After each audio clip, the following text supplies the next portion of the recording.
बिस्मिल्लाहिर्रहमानिर्रहीम। आज हम सेकंड टॉपिक स्टार्ट करेंगे, इम्पोर्टेंस ऑफ न्यूट्रिशन।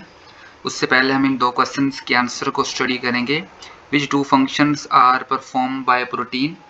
आप इसमें लिख सकते हैं 2 पॉइंट्स में। First point, they form skin, hair, muscle, blood and almost all the organ of animals. ये आपको प्रीवियस मैंने टॉपिक में बताया था कि रीडिंग में जो पैराग्राफ है प्रोटीन वाला वो आप इधर उठाकर लिख देंगे। They also play very important role in all life processes. ये वही 2 पॉइंट आप उधर से उठाकर लिखेंगे। Is milk a fat, a protein और both? Milk is both a fat and a protein. इसका आंसर आप क्या लिखेंगे? मिल्क बोथ है, फैट भी है और प्रोटीन भी है। अब हम मेन टॉपिक की तरफ चलते हैं, importance of nutrition. Nutrition is the study of nutrients present in food and how they maintain a healthy body। जो न्यूट्रिशन है ये स्टडी है न्यूट्रिएंट्स की। न्यूट्रिशन किसकी स्टडी है? न्यूट्रिएंट्स की। न्यूट्रिएंट्स किस में होते हैं? फूड में। फूड में न्यूट्रिएंट्स प्रेजेंट होते हैं and how they maintain a healthy body, और बॉडी को वो एक हेल्दी बॉडी को मेंटेन रखते हैं। फूड में जो भी कॉन्स्टेंट्स होते हैं, जो अज्जा होते हैं जो हमारे लिए ज़रूरी हैं, बॉडी की हेल्थ को मेंटेन करने के लिए ज़रूरी हैं, जो एलिमेंट फूड में होते हैं और वो हमारी हेल्दी बॉडी को मेंटेन करते हैं, ऐसे एलिमेंट को हम न्यूट्रिएंट्स कहते हैं और इन न्यूट्रिएंट्स की स्टडी को न्यूट्रिशन कहते हैं। आप इधर न्यूट्रिशन की हेडिंग देंगे।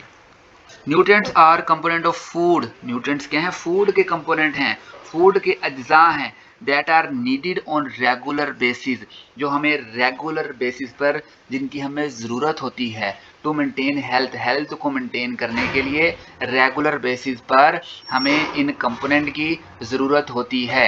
एंड प्रिवेंट डिजीज़, और ये कंपोनेंट, फूड के कंपोनेंट न्यूट्रिएंट्स होते हैं जो हमें बीमारियों से बचाते हैं और हेल्थ को मेंटेन रखते हैं, और इसलिए हमें ये रेगुलर बेसिस पर रिक्वायर्ड होते हैं। A healthy human body need following nutrients. Human body है, उनको फॉलोइंग न्यूट्रिएंट्स की ज़रूरत है। मैंने आपको बताया था फूड में कुछ एलिमेंट होते हैं, उनको न्यूट्रिएंट्स कहा जाता है। अब वो कौन कौन से एलिमेंट हैं? नंबर 1 पर है कार्बोहाइड्रेट्स।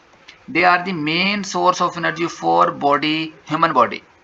आपसे एमसीक्यूज पूछा जा सकता है, ह्यूमन बॉडी का मेन सोर्स ऑफ एनर्जी क्या है? आप कहेंगे carbohydrate. They also help body to use protein and fat efficiently. ये हेल्प करते हैं कि बॉडी यूज कर सके प्रोटीन को और फैट को एफिशिएंटली। एक तो ये खुद एनर्जी का सोर्स है, दूसरा ये हेल्प करते हैं कि बॉडी में जो प्रोटीन और फैट हैं उनको भी एफिशिएंटली हम यूज कर सकें। A healthy adult needs 225 to 325 gram of carbohydrate per day for a standard 2000 calorie diet. Calorie एक यूनिट है, जस्ट लाइक हम कहते हैं केजी, इतने KG, 1 KG, 2 KG, KG unit है। इसी तरह कैलोरी एक यूनिट है। अब डाइट को जो हम मेजर करते हैं वो कैलोरी में करते हैं कि कितने कैलोरी हमें डाइट रिक्वायर्ड है। तो पर डे में हमें 2000 कैलोरी डाइट रिक्वायर्ड होती है, ठीक है, पर डे में।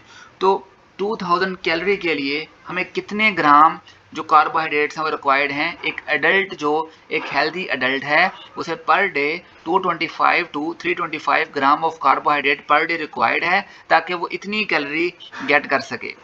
However, individual with higher activity less may need more carbohydrate. Sorry. However, individual में with higher activity, कोई individual जिसकी एक्टिविटी ज़्यादा है, एक्टिविटी लेवल ज़्यादा है, may need more carbohydrate to meet their daily needs। बाज़ का जिसकी एक्टिविटी ज़्यादा है, जो हार्ड वर्क करते हैं, बहुत ज़्यादा काम करते हैं, उनको कार्बोहाइड्रेट की जो अमाउंट है वो ज़्यादा रिक्वायर्ड होगी डेली बेसिस पर। ये हमने एवरेज ली है। कार्बोहाइड्रेट की हेडिंग देंगे, उसमें आप ये लिख देंगे। This is long question. Lipids, lipids they are also essential nutrients. ये भी एसेंशियल न्यूट्रिएंट्स है। They act as major energy reserves for our body. ये एनर्जी का रिजर्वायर है, एनर्जी रिजर्व होती है, एनर्जी स्टोर होती है किसकी फॉर्म में? लिपिड्स की फॉर्म में। They also provide insulation and protection for vital organs of our body. ये इंसुलेशन प्रोवाइड करता है, इंसुलेशन मतलब हीट, बॉडी को हीट प्रोवाइड करता है। अगर बॉडी में बाहर सर्दी है तो इनको इंसुलेट करेंगे ताकि बॉडी की हीट बाहर ना आए। इंसुलेशन एंड प्रोटेक्शन प्रोवाइड करेगा किसको? वाइटल ऑर्गन्स को। वाइटल ऑर्गन कौन से हो सकते हैं? किडनी हो सकता है, वाइटल ऑर्गन है। Daily intake of fat for an adult is रफली बिटवीन 44 टू 78 ग्राम। हमें डेली रफली कितना इनटेक करना चाहिए? 44 टू 78 ग्राम तक वो जो फैट है, लिपिड्स है, उसको इनटेक कर सकता है। आपने इसमें कैटेगरी रखनी है, कैसे इसको प्रिपेयर करना है। एक तो ये लिपिड्स है, इसका क्या काम है, ठीक है, ये मेजर काम इसका क्या है और बॉडी में इसके क्या फंक्शन है और कितनी जो इसकी अमाउंट है, कितने ग्राम हम इसको टेक कर सकते हैं। नेक्स्ट है proteins. also supply energy over body, they needed to build new cell and repair the injured ones। Protein energy तो सप्लाई करता है बॉडी को, लेकिन वो नए सेल भी बनाता है और जो इंजर्ड सेल्स होते हैं उनको भी वो क्या करता है? रिपेयर करता है। एडल्ट शुड कंज्यूम, उसको 60 gram protein per day consume करनी चाहिए। Last one, vitamins and minerals, they help in growth, ये ग्रोथ में, रिप्रोडक्शन में, operation and maintenance of body, body के जितने भी फंक्शन है, ऑपरेशन है और उनकी जो मेंटेनेंस है, उनके लिए हमें मिनरल्स एंड विटामिन्स की जरूरत होती है।